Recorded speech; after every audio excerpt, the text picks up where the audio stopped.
This is gonna feel like deja vu, but trust me, it's another re-registration procedure provided by CAMA, so bear with me. This is the procedure to re-register the company from public company to an unlimited company. Firstly, there will be a board resolution approving the re-registration of the company as an unlimited company. Then the company secretary will give a notice for the general meeting so that the members and stakeholders can approve the conversion as well. In this general meeting, there will be a prescribed form of assent where all the members or people representing the members must agree to this change. Just like before, if a member is dead, a personal representative lawfully empowered to do so will assent on his behalf. If a member declares bankruptcy, then a trustee in bankruptcy lawfully empowered to do so will assent on his behalf. Ensure that the company has not previously been re-registered as a limited company or an unlimited company. So this means you are converting this company for the first time.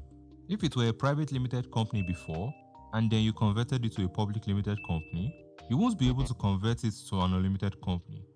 Also, if it was originally an unlimited company that you had to change to a private company, and then changing it again to a public company, in that instance, you can't change it to an unlimited company. The company shall make changes in its name and in its memorandum and articles of association to comply with the re-registration of the company. Then an application in the prescribed form containing a statement of the company's proposed name of re-registration will be made to the CAC accompanied by the following: the prescribed form of assent to the company's being re-registered as an unlimited company, authenticated by or on behalf of the members of the company, a copy of the altered memorandum and articles of association of the company as altered, and a statement of compliance that the requirements for re-registration as an unlimited company have been complied with. This statement of compliance will basically say that the members authenticated the forms themselves, and in the case where they can't do it themselves, that they did their background checks and confirmed that their representatives were lawfully empowered to authenticate the assent forms on their behalf. If CAC is happy, CAC will issue the company a certificate of incorporation, which will make the company an unlimited company. As always, the certificate shall state that it is issued on re-registration and the date on which it is issued. This certificate is prima facie evidence that the requirements of this act as to re-registration have been complied with. Upon issue of this certificate, the changes in the company's name, memorandum, and articles of association shall take effect. I told you it seemed like deja vu. So what are the differences?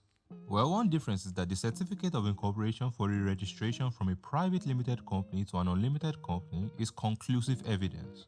But the certificate for re-registration from public company to unlimited company is prima facie evidence. Another difference is that while the conversion from private limited to unlimited requires that the company was not previously a limited company, the conversion from a public company to an unlimited company requires that the company was not previously re-registered as a limited or unlimited company. Aside these two differences, both procedures are pretty much the same. Thank you very much for watching my video. If you like what you just watched now, please like, subscribe, and share with your friends. Also, please feel free to hit the notification bell so that you get updates when my videos come out. Engaging with the content actually helps the algorithm see my videos, so I get to share it with more people. Have a great day.